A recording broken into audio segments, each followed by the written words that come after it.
तो रूस यूक्रेन जंग के बीच नाटो देशों और रूस के बीच जंग का खतरा और ज्यादा बढ़ गया है। पिछले 24 घंटे के भीतर ही ऐसे टकराव हुए हैं जिसके बाद अमेरिका, ब्रिटेन और नाटो देशों के साथ रूस की भिड़ंत जल्द हो सकती है। मतलब बहुत जल्द नाटो देशों के साथ युद्ध का अलार्म बज सकता है। अमेरिकी ड्रोन और रूसी जेट की टक्कर ने दुनिया को विश्व युद्ध के खतरे के मुहाने पर पहुंचा दिया है। इतना ही नहीं, नॉर्वे और रूस के फाइटर जेट आपस में टकराने से बाल बाल बचे हैं।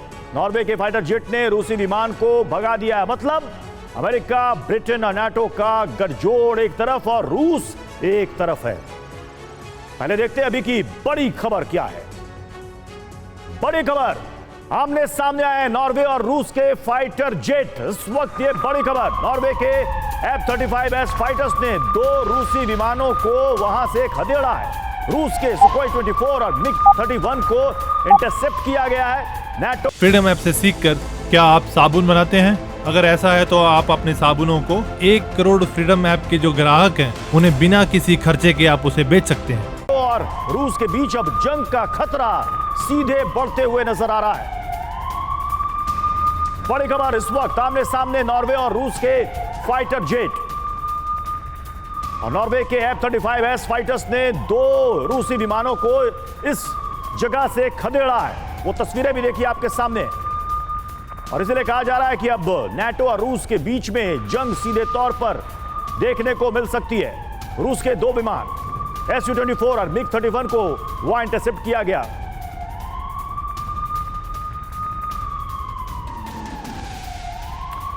अब इसके क्या मायने हैं, इसे भी जल्दी से समझ लेते हैं। सुबह 10:45 पर रूस के 2 फाइटर जेट नॉर्वे के एयर स्पेस में घुस आए। रूसी फाइटर जेट देखते ही नॉर्वे ने भी 2 F-35 फाइटर जेट वहां पर तुरंत रवाना कर दिए। नॉर्वे के F-35 फाइटर जेट ने रूस के ये जो 2 विमान अंदर घुस आए थे, इन दोनों फाइटर जेट को वहां से खदेड़ा है। नॉर्वे के एक्शन के बाद रूस के जो 2 विमान थे Su-24 और MiG-31, ये दोनों वापस अपनी सीमा में लौटने को मजबूर हो गए। 6 दिन पहले भी नॉर्वे की वायु सीमा में घुसे थे रूस के 2 एयरक्राफ्ट। सेवरोमोस्ट 1 एयरबेस से कोला प्रायद्वीप के पास पहुंचे थे ये 2 रूसी विमान। और हमारे साथ इस वक्त हमारे संवाददाता मनीष झा इस वक्त जुड़ रहे हैं। मनीष, इसके क्या मायने निकाले जाए, क्योंकि पिछले महीने भी ऐसी घटना देखने को मिली थी। देखिए, वैसे तो दोनों पड़ोसी हैं। सामान्य दिन होता तो हम लोग यही सोचते कि चलो भाई गलती से, या पहले बहुत रूटीन सा होता था, लेकिन अब हालात बदल गए हैं। हालात इस कदर बदल गए हैं कि अगर इनके फाइटर जेट गए तो उनको केवल चेतावनी नहीं दी गई, बल्कि उन्हें खदेड़ने के लिए नॉर्वे की तरफ से भी अपने F-35 को रवाना किया गया और इन्हें खदेड़ा गया। पहले हम ये सुनते थे ताइवान और चीन के संदर्भ में, और इसी वजह से हम कह रहे हैं कि जब हम लोग ये कहते हैं कि रूस और नाटो के बीच जो लड़ाई की संभावना है वो अब और अधिक प्रबल हो गई है, यानी अब ये युद्ध कभी भी हो सकता है।